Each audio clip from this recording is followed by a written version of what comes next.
ராமராமா, புதன்கிழமை மார்ச் மாதம் 18ஆம் தேதி, விஸ்வாவசு வருஷம் பங்குனி மாதம் 4ஆம் தேதி, கிருஷ்ணபக்ஷ சதுர்தசி திதி, கார்த்தால 8 மணி 5 நிமிடம் வரை, பின்பு அமாவாஸ்யா திதி, பூரட்டாதி நட்சத்திரம், சுபயோக, சகுனி கரணம். இன்னைக்கு சர்வ அமாவாஸ்யா. அமாவாசை தர்ப்பணம் பண்ண வேண்டியவா அவசியம் பண்ணணும். ராகு காலம் மதியம் 12 மணி முதல் 1:30 மணி வரை, யமகண்டம் காலை 7:30 மணி முதல் 9 மணி வரை. நாளைய தினம் உகாதி பண்டிகை, இதன் சிறப்பை பற்றி கூறவும். அதாவது யுகாதி அப்படிங்கிறது வேற, உகாதி அப்படிங்கிறது வேற. யுகாதி அப்படின்னா யுகாதின்னு சொன்னா அது யுகத்தினுடைய ஆரம்ப நாள். அதுதான் நாம் கிருத யுகாதி, திரேதா யுகாதி, துவாபர யுகாதி, கலி யுகாதி அப்படின்லாம் பஞ்சாங்கங்கள்ல பார்க்குறோம். ஆனா உகாதி அப்படிங்கிறது தான் தெலுங்கு வருஷப்பிறப்பு அப்படின்னு நாம் சொல்றோம். தெலுங்கு வருஷப்பிறப்பு, கன்னடக்காரர்கள்லாம் அதை வருஷப்பிறப்பா வச்சுட்டு இருக்கா. எப்படி அப்படின்னா, சாவணமானம், நாட்சத்திரமானம், சாந்திரமானம், சௌரமானம், பாருகஸ்பத்தியமானம் என்று 5 விதமான ஒரு கணக்கு இருக்கு.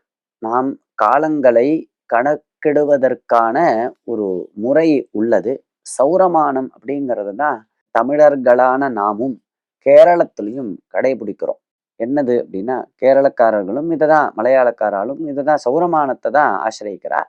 சூரியனை முக்கியமாக கொண்டு கணக்கிடக்கூடியதான இந்த அளவுக்கு சௌரமானம்னு பேர். அதாவது சூரியன் மேஷராசியில இருந்தா அது மேஷ மாசம், சித்திர மாசம்.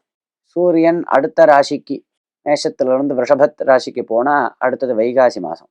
இப்படியே கணக்கு பண்ணிட்டு போறது. மீன மாசத்துலேருந்து எப்ப திரும்பி மேஷ மாசத்துக்கு வராரோ அப்ப வருஷப்பிறப்பு அப்படின்னு தீர்மானம் பண்றதுதான் சௌரமானம். சாந்திரமானம் அப்படிங்கிறது சந்திரன் அமாவாசைக்கு மறுநாள் வளர ஆரம்பிப்பார் இல்லையா, அது மாசப்பரப்பு.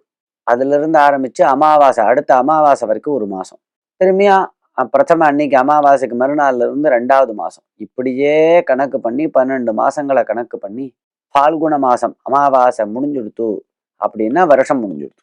அதுக்கு மறுநாளைக்கு வருஷப்பருப்பு, அடுத்த வருஷப்பருப்பை வாழ்க்கை. இதுதான் சாந்திரமான ரீதியாக. இந்த சாந்திரமான ரீதியாக வருஷப்பரப்பு தான் உகாதி பண்டிகை அப்படின்னு நாம் சொல்றோம். சந்திரனுடைய ஒரு சஞ்சாரத்தை பேஸ் பண்ணி வரக்கூடியதான ஒரு வருஷப்பரப்பு இது. இதை பல பேர் இந்த மானத்தை அனுஷ்டானத்துல வச்சுன்னு இருக்கா.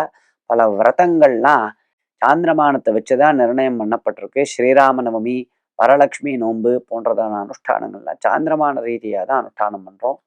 எல்லாருமே அப்படிதான் அனுஷ்டானம் பண்றோம்.